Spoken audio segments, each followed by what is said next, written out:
रासायनिक अभिक्रिया के प्रकार है ना। सबसे पहला आपका संयोजन अभिक्रिया। संयोजन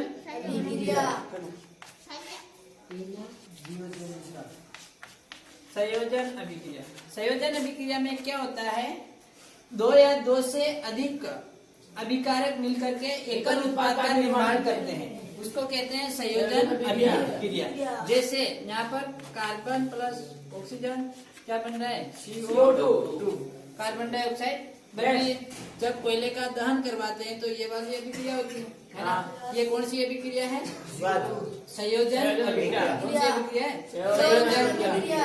जिसमें दो या दो से अधिक एकल उत्पाद का निर्माण करते हैं। दो या दो से तो अभिकारक होंगे है ना, और उत्पाद एकल होगा, मतलब उत्पाद एक ही निर्माण हो रहा है, उसको क्या कहेंगे, एकल।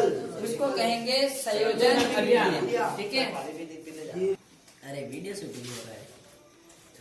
ये किसका रासायनिक सूत्र किसका है, Ca कोष्टक OH कोष्टक बंद, किसका सूत्र है ये, calcium hydroxide. Very good, calcium hydroxide. और ये CO2 मतलब कार्बन डाइऑक्साइड। ये पढ़ा कैल्शियम हाइड्रोक्साइड को क्या कहते हैं, बिना सॉरी बुझा बिना हुआ चूना कहेंगे इसको। नहीं, ये लास्ट में आएगा। इसको कहेंगे बुझा हुआ चूना। अबे आना है वो है CO3 कैल्शियम कार्बोनेट, ये है बुझा हुआ चूना। ठीक है। ये अभिक्रिया किस प्रकार की अभिक्रिया है, कौन से प्रकार की अभिक्रिया है, ये संयोजन अभिक्रिया। संयोजन अभिक्रिया। इसमें अभिकारक दो है, उत्पाद एक है, इसीलिए इसको कौन सी अभिक्रिया बोलते हैं अपन, संयोजन अभिक्रिया। जैसे ही आपके एग्जाम में उदाहरण दे देगा कि कौन सी अभिक्रिया है ना, किस प्रकार की अभिक्रिया है, आपको लिखना है। ऐसा भी प्रश्न पूछ सकता है कि उपरोक्त अभिक्रिया में उत्पाद व अभिकारक कौन कौन से है, तो इसमें ये दोनों क्या है, उत्पाद अभिकारक है, ये उत्पाद है, और ये उत्पाद। आपको हमेशा ध्यान रखना, मैंने पहले भी बता दिया था, ये पूरा है। आपको ये ध्यान रखना है कि तीर का चिन्ह के आगे हमेशा उत्पाद लिखा जाएगा और तीर की पुचरी के साइड में अभिकारक लिखा जाएगा। ठीक है, ये बात आपको ध्यान रखनी है। क्या ये संतुलित है समीकरण, यस संतुलित है, ठीक है, संतुलित है ना, कहा संतुलित है। रासायनिक, एक प्रश्न आपके यहाँ से ये उठ सकता है कि रासायनिक समीकरणों को संतुलित करना क्यों आवश्यक है। ये विशेष इम्पोर्टेंट भी बनता है, एग्जाम में आ सकता है कि रासायनिक समीकरणों को संतुलित करना क्यों आवश्यक है। आपने कक्षा 9 में पढ़ा है द्रव्यमान संरक्षण का नियम। क्या द्रव्यमान संरक्षण का नियम लिखिए, क्या होता है द्रव्यमान संरक्षण का नियम, ये भी प्रश्न बन सकता है। द्रव्यमान के संरक्षण के नियम का अनुसार किसी भी रासायनिक अभिक्रिया में न तो द्रव्यमान का विनाश होता है और न ही सृजन होता है ना। यानी कि जितना का जितना अभिकारक होंगे, जितना का जितना अभिकारक का द्रव्यमान होगा, उतना ही उत्पाद का भी द्रव्यमान होना चाहिए।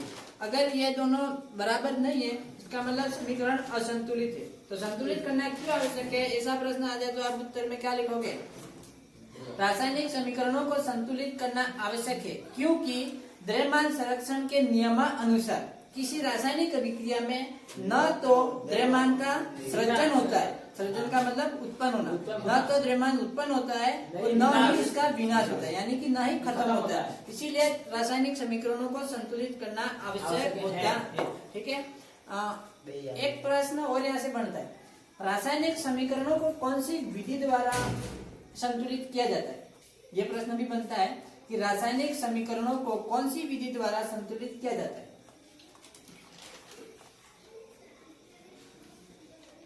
रासायनिक समीकरणों को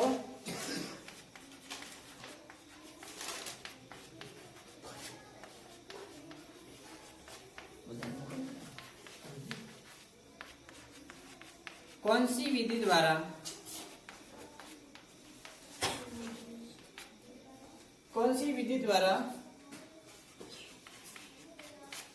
संतुलित किया जाता है,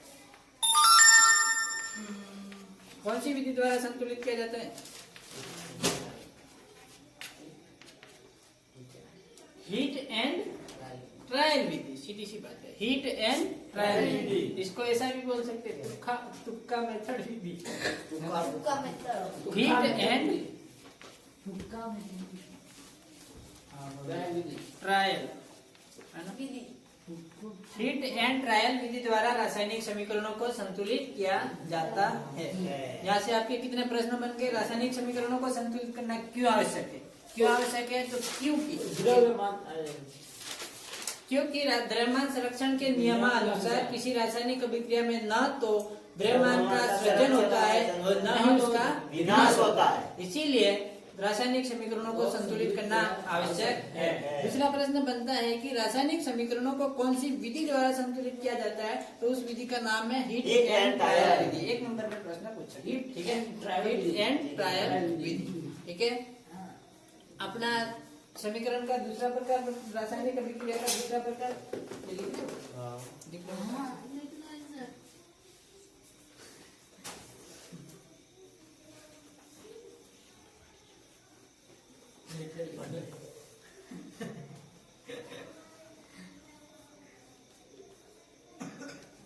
ये बात तो याद हो जानी चाहिए, ठीक है। अभी कौन सी विधि द्वारा रासायनिक समीकरणों को संतुलित किया जाता है? हीट एंड ट्रायल विधि द्वारा रासायनिक समीकरणों को संतुलित किया जाता है, ठीक है।